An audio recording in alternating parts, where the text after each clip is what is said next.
ऐसे लोगों के लिए ठाकुर हमेशा कहते थे, ख्वाब उसके भी हुए होंगे जख्मी, जिसने कांटे मेरी राहों में बिछाए। मजा ये कि यह सब दुष्ट प्रचार उन कुछ विशिष्ट लोगों और उनके चाटुकारों ने किया, जो स्वयं तो आए ही थे, अपने साथ बिन बुलाए 5-7 मेहमानों को भी ले आए थे, फिल्मी हस्तियों का दर्शन कराने। नतीजा वही हुआ जो सरकारी नौकरियों में होता है। ठाकुर का ट्रांसफर मद्रास हो गया। यद्यपि दिल्ली में रहने की जो साधारणता अवधि होती है वह अभी खत्म नहीं हुई थी। उस समय राजा विश्वनाथ प्रताप सिंह वित्त मंत्री थे। उन्होंने बड़े जोर शोर से, एक बहुत बड़ी जिम्मेदारी से देश में काला धन समाप्त करने के लिए कड़े से कड़े कदम उठाने की घोषणा की। ऐसा नहीं था कि उनसे पहले भारत सरकार का वित्त विभाग निष्क्रिय था। बड़े बड़े अभियान चलाए गए थे और अनेक तस्करों को पकड़ा गया था, किंतु राजा साहब के कार्यकाल में साधारण काम को असाधारण बनाकर प्रस्तुत किया गया। हमारी बेटी के विवाह की बातों को बहुत तूल दिया गया। फलतः ठाकुर का ट्रांसफर मद्रास हो जाने पर बहुत से ईर्ष्यालु लोगों ने सोचा कि शायद अब टीपीके पर कट जाएंगे। कुछ दोस्तों ने भी कहा और दुश्मनों ने भी। ऐसी सब बातों को ये बड़े दार्शनिक अंदाज में लेते थे और मुस्कुरा कर कहते थे, वही काफिले, वही रास्ते, वही जिंदगी, वही मरहले, मगर अपने अपने मुकाम पर कभी तुम नहीं, कभी हम नहीं। इसी समय राजा विश्वनाथ प्रताप सिंह ने निर्णय लिया कि वो शासन में आमूल चूल परिवर्तन करेंगे। उन्होंने भारत सरकार के विभागों में तबादलों की लाइन लगा दी। आयकर विभाग में भी वह कोई धमाका करना चाहते थे। एक ही झटके में उन्होंने विभाग से उन लोगों का तबादला करने की सोची जो विभाग में बहुत प्रभावशाली समझे जाते थे। अपने भाषणों और लंबी लंबी बातों से जिस तरह का माहौल उन्होंने बनाया, उससे लगता था कि ये तबादले रूटीन तबादले नहीं हैं। इस योजना के तहत आयकर विभाग से 4 तबादले किए गए। बहाना ये लिया गया कि आयकर कानून का सरलीकरण करना है। ठाकुर ने लंबे समय तक डायरेक्टर ऑफ इंटेलिजेंस और ज्वाइंट डायरेक्टर रेवेन्यू इंटेलिजेंस के पद पर कार्य किया था। सभी बड़ी बड़ी विभागीय रेड्स का काम देखा था। राजा विश्वनाथ प्रताप सिंह के कार्यकाल में मेरे द्वारा लिखे गए फसाना ए फेयरफैक्स लेख के कारण भी कुछ लोगों का कहना था कि राजा साहब नाराज हैं, किंतु किसी की नाराजी वर्षों तक लगन, निष्ठा और ईमानदारी से किए गए कार्यों को अनदेखा नहीं कर सकती थी। निष्पक्षता और ईमानदारी का यह इनाम मिलता देख ठाकुर ने डिपार्टमेंट से स्वैच्छिक अवकाश ले लिया। राज कपूर जी को जैसे ही पता लगा कि हमारा ट्रांसफर दिल्ली से हो गया है, वो बड़े बेचैन हुए। वो जानते थे कि मेरी नौकरी तो ट्रांसफरेबल नहीं है। इस बात ने उन्हें और अधिक परेशान कर दिया। दिसंबर का महीना था। कड़ाके की सर्दी पड़ रही थी। एक रात को 1:30 या 2 बजे के करीब दरवाजे की घंटी जोर से बजी। हम करीब करीब सो गए थे। हड़बड़ा कर उठे। दरवाजा खोला तो देखा कि राज भाई अकेले दरवाजे के पास खड़े हैं। हम अवाक, इस समय ये यहाँ कैसे? बोले, मैं प्लेन से आज ही रात यहाँ आया। प्लेन लेट हो गया, पर मुझे तो आपसे मिलना था। ड्राइवर से कहा, मुझे टीपी भाई साहब के घर जाना है। वह रवींद्र नगर में रहते हैं, खान मार्केट के पास। अब ड्राइवर को क्या पता कि टीपी भाई साहब कौन हैं, लेकिन राज भाई उसे कहते रहे कि मुझे रवींद्र नगर जाना है। राज भाई को दिल्ली के रास्तों का इतना ज्ञान नहीं था, और वह भी रात के अंधेरे में, सर्दी के दिनों में। ड्राइवर बड़ा हैरान। खैर, उन्होंने एक पहचान और बताई कि वहां दरवाजे पर घड़े रखे हैं, दोनों ओर 1-2 नहीं 4-4 और एक के ऊपर एक, और कि रवींद्र नगर एक सरकारी कॉलोनी है। उस अंधेरे में खोज चालू हुई और अंततः ड्राइवर उन्हें रवींद्र नगर ले ही आया। घड़ों की मार्फत उन्हें हमारा घर भी पहुंचा दिया। जब हमने दरवाजा खोला तब वह ड्राइवर बड़ा खुश हुआ कि अपने चहेते इतने बड़े अभिनेता की ख्वाहिश उसने पूरी कर दी। हम ड्राइंग रूम में आए। राज भाई बार बार ठाकुर का हाथ पकड़े और बोले, टीपी भाई, शीला भाभी, सब हमारा कसूर है ना हम आपके यहाँ शादी में आते और ना ये होता। हमारी बेटी की शादी में राज भाई और उनके बेटे ऋषि कपूर और रणधीर कपूर राजस्थानी साफा बांधे मुख्य द्वार पर बारात के स्वागत के लिए खड़े थे। इस बात को लेकर उनके मन में संशय था कि शायद इसलिए ट्रांसफर हुआ है। राज भाई जोर जोर से रोए जा रहे थे और बोले जा रहे थे, आप जैसे इंसान के साथ जिसने कभी किसी से कुछ नहीं चाहा, ऐसा सलूक हो सकता है? तो मैं कहूंगा कि गंगा का पानी भी मैला हो सकता है। ऐसा स्नेह था राज भाई का ठाकुर के साथ, जो किसी पद या अधिकार के कारण नहीं पनपा था, वरन पनपा था दिल के किसी कोने से, जहां कलाकार मन की संवेदना और स्नेह था। ठाकुर बार बार कहते रहे, राज भाई, आप ऐसा क्यों सोचते हैं? फिर भी राज भाई बोलते रहे, बड़े आत्मविश्वास और दृढ़ता के साथ, कि मैं अपनी आने वाली फिल्म में उन लोगों को बेनकाब करूंगा जो स्वयं गंदे हैं फिर भी दूसरों पर अकारण कीचड़ उछालते हैं। उनका इशारा राजनीतिज्ञों की ओर था। उन्होंने फिर कहा, मैं अपनी फिल्म का नाम ही ऐसा रखूंगा जो इस बात को बार बार दोहराएगी कि राम तेरी गंगा मैली। हम बार बार उन्हें समझा रहे थे कि वो ऐसा क्यों सोच रहे हैं। उनके अलावा भी तो और फिल्म वाले आए थे, और यदि ऐसा हुआ भी तो भी हमें उनकी दोस्ती पर नाज है। जो कुछ भी होगा हम झेलेंगे, लेकिन उन्हें ऐसी बात नहीं सोचनी चाहिए। ऐसी थी उनकी संवेदना, उनका प्रेम, उनकी हर बात मोती बनकर हमारे मन में हमेशा हमेशा के लिए हमारी धरोहर बन गई। वो अक्सर कहा करते, टीपी भाई साहब, जिंदगी के एक मोड़ पर यदि आप ना मिलते तो मैं जाने कहां गुमराह हो गया होता।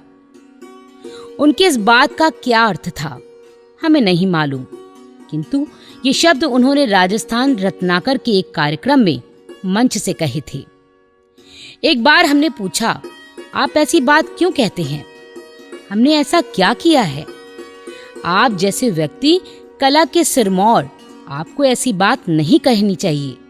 तो बोले, मैं शैलेंद्र को खोकर बिल्कुल डूब गया था। आपने मुझे संतोषानंद से मिलाया, अमीर कजलबाज से मिलाया, कृष्ण महाराज से मिलाया। इन सबसे प्रेम रोग के दरमियान परिचय हुआ और अब रविंद्र जी से मिलवाया। तो क्या मैं झूठ बोलता हूँ?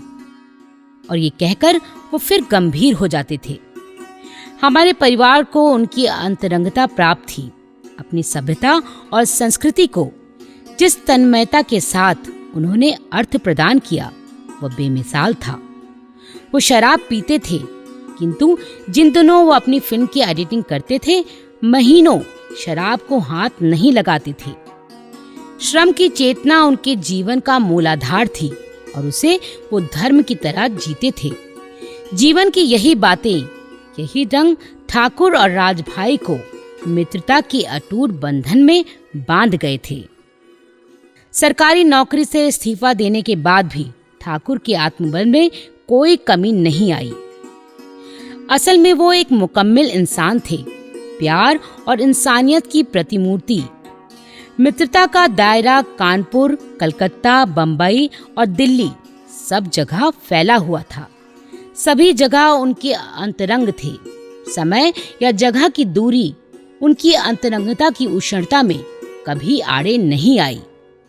जब वे उच्च पद पर आसीन थे तब भी नहीं, और जब उस पद पर नहीं रहे तब भी नहीं।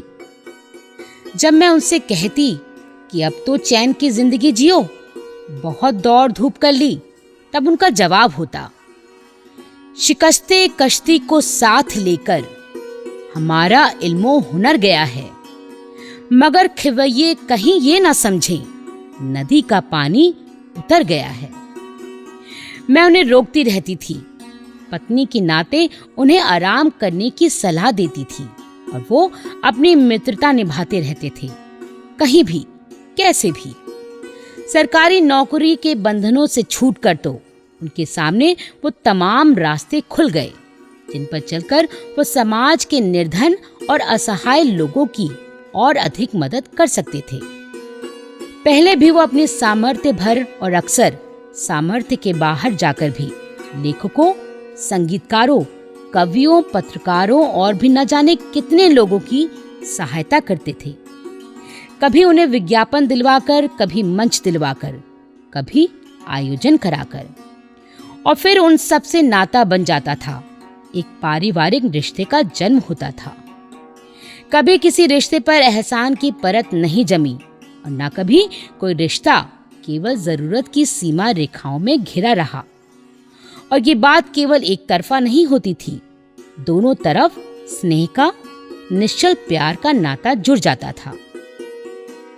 एक बार हास्य कवि सुरेंद्र शर्मा जयपुर के पास एक एक्सीडेंट में घायल हो गए। 9 बजे रात्रि को वहां से फोन आया कि ऐसा हादसा हो गया है और कि जयपुर में इस समय अस्पतालों में हड़ताल है। सुरेंद्र शर्मा तब उतने प्रसिद्ध भी नहीं थे जितने आज हैं। ठाकुर तो उसी समय जयपुर जाने के लिए तैयार हो गए। मैंने कहा, वहां अस्पतालों में हड़ताल चल रही है, तुम यहाँ दिल्ली से किसी मंत्री या प्रभावशाली व्यक्ति द्वारा फोन कराकर तत्काल उनकी परिचर्या का बंदोबस्त करो। उसके बाद सुबह सुबह हम लोग जयपुर चल पड़ेंगे। मेरी बात उन्हें नागवार तो गुजरी, क्योंकि वो रिश्तों को बड़ी शिद्दत से जीते थे, पर मेरी बात की सार्थकता को भी उन्होंने समझा। वैसा ही प्रबंध किया। सुबह 4 बजे चलकर हम 5 घंटे में जयपुर पहुंच गए। साथ में एक डॉक्टर और एम्बुलेंस ले गए। वैसे रात को ही अस्पताल में सब सुविधाएं मिल गई थी। हमारा कहना था कि दिल्ली में इलाज ज्यादा अच्छा होगा। जयपुर के डॉक्टर उन्हें वहीं रोके रखने के पक्ष में थे। फिर प्रश्न उठा कि निर्णय कौन ले। सुरेंद्र के परिवार वालों ने भी ठाकुर पर पूरा भरोसा जताया और कह दिया, भाई साहब जो कहेंगे वही होगा।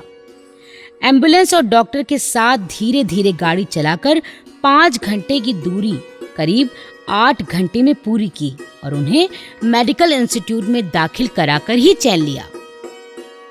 धन दौलत, पद प्रतिष्ठा एक बात है और भीड़ में अपनी पहचान बनाना दूसरी बात। इस पहचान को ठाकुर ने बखूबी स्थापित किया, साहित्यिक, सांस्कृतिक और सामाजिक क्षेत्रों में।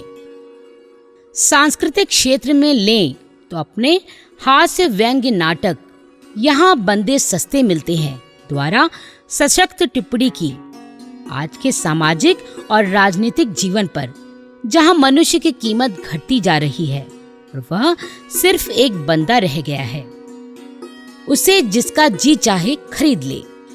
विभिन्न हास्यास्पद परिस्थितियों से गुजरता हुआ नाटक दर्शक को उस दार्शनिक मोड़ पर ले जाकर खड़ा कर देता है जहां जीवन का सत्य उजागर होता है।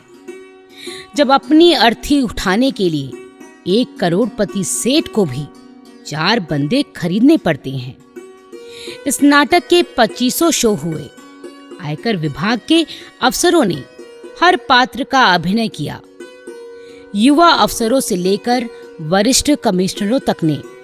तब लोगों ने देखा कि आयकर अधिकारी केवल डरने की चीज नहीं है, वो हंस भी सकते हैं और दूसरों को हंसा भी सकते हैं। रंगमंच का यह निर्देशन बाद में फिल्म निर्देशन के रूप में उभरा। अनजाने लोग शीर्षक से एक फिल्म बनाई गई जो बाद में जी टीवी पर प्रदर्शित की गई। हिंदी के प्रसिद्ध कथाकार और आयकर विभाग के एक वरिष्ठ अधिकारी गोविंद मिश्र के उपन्यास हुजूर दरबार पर भी काम शुरू किया। अपनी कुलदेवी रानी सती के भजनों पर एक कैसेट भी रिकॉर्ड करवाया। उन दिनों रानी सती, जिनका मंदिर झुंझुनू में है, को लेकर अनेक महिलाओं और उनके संगठनों ने काफी विवाद खड़ा किया। श्री नारायणी देवी, जो कालांतर में रानी सती के नाम से प्रख्यात हुई, के आत्मोत्सर्ग की घटना संवत 1652 की थी। शताब्दियों से अनवरत चली आ रही सेवा पूजा अर्चना के कारण श्री रानी सती मंदिर और परिसर विख्यात तीर्थ स्थली बन गया। मंदिर संस्थान धार्मिक कृतियों के प्रति जिस प्रकार प्रतिबद्ध था, उसी प्रकार उसकी प्रतिबद्धता लोक कल्याण के कामों के प्रति भी थी। हमने खुद वहां पर प्याऊओं का संचालन, निशुल्क नेत्र चिकित्सा शिविर आदि लगते देखे थे। लड़कियों का एक विद्यालय भी संलग्न था। मेरी समझ में यह विवाद अवांछनीय था, क्योंकि शास्त्रों के अनुसार जो महिला सद्गुणों एवं सद्विचारों से मंडित हो, उसे ही सती कहा जाता है। जिसकी आत्म चेतना जागृत हो, जो आत्मबल से परिपूर्ण हो, जिसका जीवन आदर्शमय हो, जिसे ईश्वरीय सत्ता में विश्वास हो और जो सच्चाई के रास्ते पर चलती हो, जिसके मनोभाव पवित्र हो, उसी नारी को सती शब्द से विभूषित किया जाता है। जैसे सती अनसुईया, सती सीता, सती सावित्री आदि। इनमें से कोई भी नारी पति की देह के साथ चिता पर नहीं चढ़ी तो भी सती कहलाई। रानी सती भी ऐसी ही नारी थी। पति को जब यवनों ने घेर लिया और वो परलोकगामी हुए, तब सिंह वाहिनी दुर्गा के रूप में उन्होंने तलवार हाथ में उठा ली। वो बहादुरी से लड़ी और अपनी अस्मिता की रक्षा के लिए उन्होंने जौहर किया। उनके वीर पति का शरीर शत्रुओं द्वारा अपमानित ना हो, इसलिए उसे भी साथ में लिया। राजस्थान के गौरवशाली इतिहास में ऐसी घटनाओं की कमी नहीं है, जब अपनी लज्जा की रक्षा के लिए वहां की नारियों ने जौहर किया। नारी की शक्ति को तो भगवान ने भी पहचाना है और देवताओं की पुकार पर दुर्गा के रूप में अवतरित होकर शक्ति ने असुरों का संहार किया है। इसलिए रानी सती को भी शक्ति के मानदंड के रूप में पूजना चाहिए, जो नारी को आग में जलने की प्रेरणा नहीं देता, बल्कि उस आग को अपने अंदर संजोने की प्रेरणा देता है। आज भी झुंझुनू के रानी सती मंदिर में शक्ति के प्रतीक त्रिशूल की ही पूजा होती है, किसी मूर्ति की नहीं। रानी सती मंदिर के पदाधिकारियों की मीटिंगों में ठाकुर को भी सम्मिलित किया जाता था।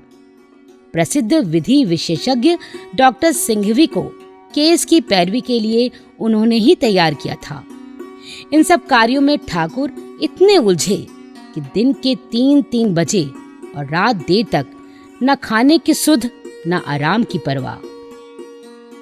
पत्रकारिता के क्षेत्र में ठाकुर ने अंग्रेजी में मनी मैटर्स पत्रिका निकाली। आयकर नियमों का जितना गहरा अध्ययन और कार्यान्वयन उनके द्वारा होता था, उससे ज्यादा गहरा चिंतन वो उन नियमों की करदाता के प्रति उपादेयता को लेकर करते थे। टैक्स नियमों को स्थायित्व प्रदान करने की आवश्यकता पर वो बहुत बल देते थे। मनी मैटर्स के एक अंक में उन्होंने लिखा, हर साल इस देश का करदाता यही सोचता है कि पिछले साल से यह साल अच्छा रहेगा। ये करदाता की बड़ी पवित्र इच्छा है और ये इच्छा सरकार के उन जिम्मेदार आश्वासनों पर आधारित है जिनमें हमेशा कहा जाता है कि टैक्स नियमों को सरल और स्थायी बनाया जाएगा ताकि अनिश्चितता और दुश्चिंता से छुटकारा मिले। ठाकुर सदैव मनी मैटर्स के माध्यम से कहते रहे कि करदाताओं के मान्य प्रतिनिधियों को टैक्स नियमों का रूप निरूपण करते समय सम्मिलित किया जाए ताकि नियमों की आलोचना का आधार समाप्त हो और उन्हें स्थायित्व मिले। अगर जापान 40 वर्ष बाद भी टैक्स नियमों में सुधार कर सकता है, तो क्या हम भारत में ऐसा ढांचा नहीं बना सकते जिसे कम से कम कुछ सालों तक तो बदलने की जरूरत ना पड़े। मनी मैटर्स पत्रिका बड़ी शान से निकली। पूर्व केंद्रीय मंत्री बसंत साठे ने उसका लोकार्पण किया था। एक बार फिर अंगजा वाले दिनों की वापसी हो गई। उसी प्रकार घर दोबारा दफ्तर बन गया। पत्रकारिता का मेरा अनुभव भी काम आया। फिर पीर बावर्ची भिस्तिखर की कहावत चरितार्थ हुई।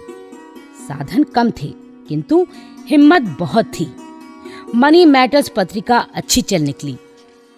बहुआयामी व्यस्तताओं के बीच भी यद्यपि ठाकुर का चेहरा उसी निश्चल मुस्कान से मंडित रहा, हंसता रहा, खिलखिलाता रहा, पर थकान तो कहीं न कहीं घुसपैठ कर ही रही थी।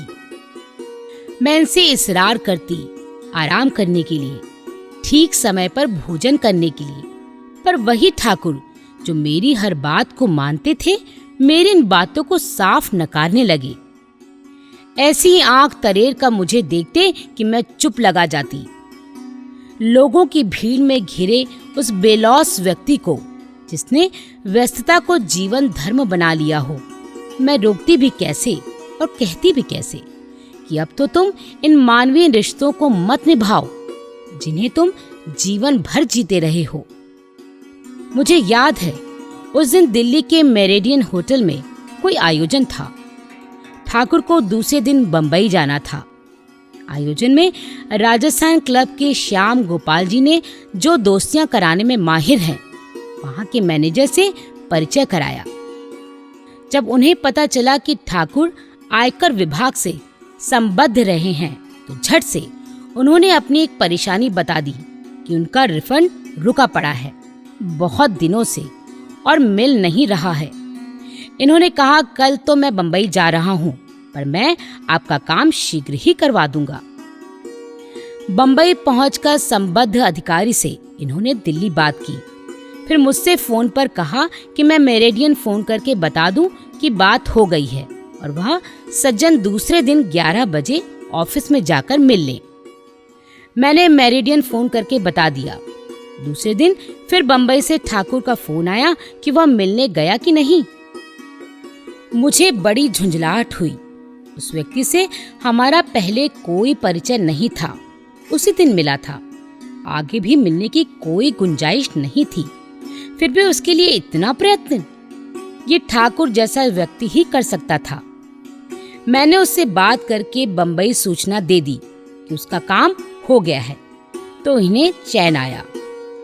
मैनेजर भी हैरान था कि ऐसा फिक्रमंद भी कोई इंसान हो सकता है। मेरा और ठाकुर का उन दिनों बंबई अक्सर जाना होता था। ठाकुर के अवकाश ग्रहण करने के कुछ दिन बाद मैंने भी साप्ताहिक हिंदुस्तान से त्यागपत्र दे दिया। ठाकुर के व्यस्त जीवन की देख रेख अकेले उनके बस की बात नहीं थी। फिर बंबई में फिल्म स्क्रिप्ट, पटकथा लेखन का काम चलता ही रहता था। एक बहाना ये भी था ठाकुर के साथ रहने का, क्योंकि वो तो अक्सर बंबई जाते ही थे अनजाने लोग की शूटिंग के लिए। अनजाने लोग का मुहूर्त राज कपूर KRK स्टूडियो में ही हुआ। राज भाई स्वयं वहां मौजूद थे अतिथियों का स्वागत करने के लिए। अनजाने लोग पूरी होते ना होते हुजूर दरबार का मुहूर्त दिलीप साहब द्वारा हुआ और एक गाना भी फिल्माया गया। इसी बीच नंगी दुनिया नंगे लोग के एक गीत को भी फिल्माया गया। वास्तव में अनजाने लोग के प्रोड्यूसर जगदीश जसनानी थे, जिन्हें हम कानपुर से जानते थे। वो कानपुर के मशहूर ज्वेलर ठाकुर दास के बेटे थे, किंतु फिल्म और संगीत के आकर्षण ने उन्हें बंबई खींच लिया था। वो खुद भी कुछ बनना चाहते थे। उन्हीं के इसरार पर ठाकुर ने एक तरह से अनजाने लोग शुरू किया। उसके पीछे भावना यही थी कि जगदीश जी किसी सही काम में लगें और अपने सपने पूरे कर सकें। उन दिनों आलम यह था कि सुबह बंबई के उपनगर बांद्रा में शूटिंग में व्यस्त हैं, तो शाम बंबई में। मैंने कई बार कहा, इतनी भागदौड़ अच्छी नहीं, किंतु वो तो शायद उस मंजिल की ओर बढ़ रहे थे जिसका उन्हें भी आभास नहीं था। थोड़े समय में बहुत कुछ कर लेना चाहते थे। अक्सर मैं कहती कि सब कुछ पा लिया है ईश्वर कृपा से, यश, पद, प्रतिष्ठा, अब और क्या। ठाकुर हंसकर इकबाल का शेर कहते, खुदी को कर बुलंद इतना कि हर तकदीर से पहले खुदा बंदे से खुद पूछे, बता तेरी रजा क्या है। और कि अभी तो सफर है, रास्ता है, फासला है, कदम मंजिल कदम रहनुमा है। इसके आगे मैं कहती भी क्या, बस मैं भी आंख मूंद कर उनकी दौड़ में शामिल हो जाती थी।